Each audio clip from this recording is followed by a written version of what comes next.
Halo teman-teman, perkenalkan nama saya Lensio Landa Nenobais dengan NIM 2503020058. Pada video kali ini kita akan membahas tentang Pancasila sebagai ideologi terbuka dan relevansinya dalam tantangan globalisasi. Jadi teman-teman, sebelum kita memahami lebih dalam lagi tentang Pancasila sebagai ideologi terbuka dan relevansinya dalam tantangan globalisasi, kita juga perlu tahu apa itu ideologi terbuka. Jadi, ideologi terbuka adalah ideologi yang tidak kaku, dapat menyesuaikan perkembangan zaman, namun tetap berpegang pada nilai dasar yang tidak berubah. Pancasila masuk kategori ideologi terbuka karena yang pertama, nilai dasarnya tetap seperti ketuhanan, kemanusiaan, persatuan, kerakyatan, dan keadilan sosial. Yang kedua, sifat operasionalnya fleksibel. Contohnya bisa disesuaikan dengan perkembangan sosial, ekonomi, teknologi, dan budaya. Jadi teman-teman, kita sudah memahami apa itu ideologi terbuka. Jadi selanjutnya, kita akan belajar lagi tentang mengapa Pancasila disebut sebagai ideologi terbuka.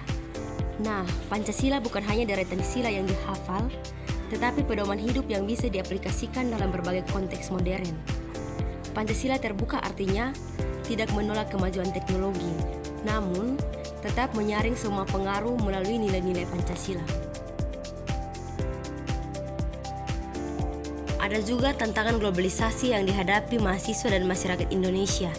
Globalisasi memberikan banyak tantangan, di antaranya yang pertama, arus informasi yang tidak terbatas. Contohnya, banyak hoaks, ujaran kebencian, dan provokasi di media sosial. Yang kedua, masuknya budaya asing. Contohnya, budaya baik mudah diikuti, tetapi budaya negatif juga cepat menyebar. Yang ketiga, persaingan ekonomi dan sumber daya manusia. Contohnya, dunia kerja kini sangat kompetitif. Yang keempat, degradasi moral dan etika digital. Contohnya, bullying, hate speech, dan konten tidak pantas. Dan yang terakhir adalah relevansi Pancasila menghadapi tantangan globalisasi. Justru di era globalisasi ini, Pancasila menjadi semakin relevan. Jadi teman-teman, mari kita lihat per sila. Sila pertama, ketuhanan yang Maha Esa. Contohnya, menjadi pedoman moral agar generasi muda tidak mudah terbawa arus negatif globalisasi.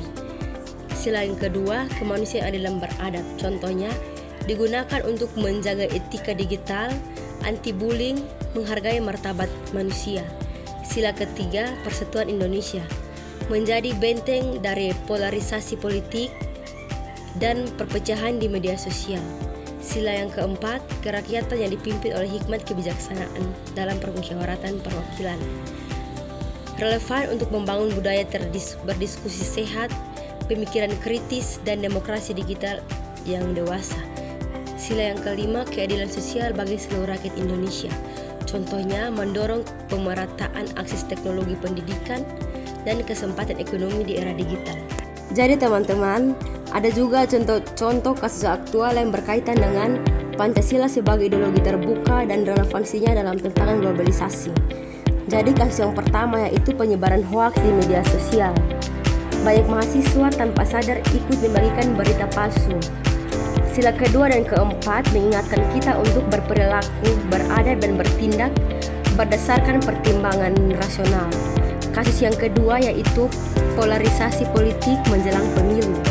Media sosial dipenuhi ujaran kebencian dan fitnah.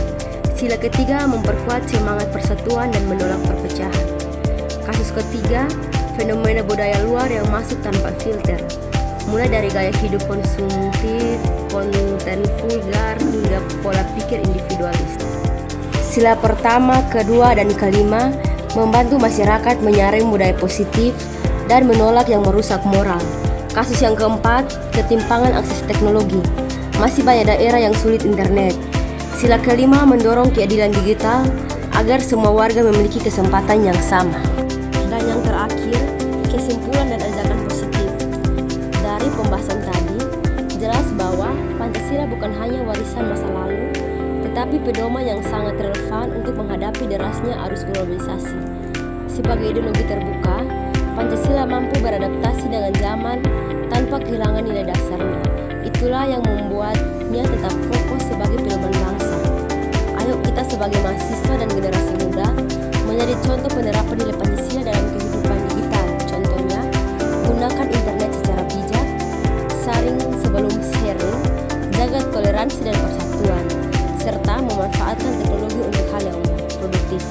Dengan begitu, kita bukan hanya menjadi pengguna teknologi, tetapi juga pembawa perubahan positif bagi bangsa. Terima kasih sudah menonton.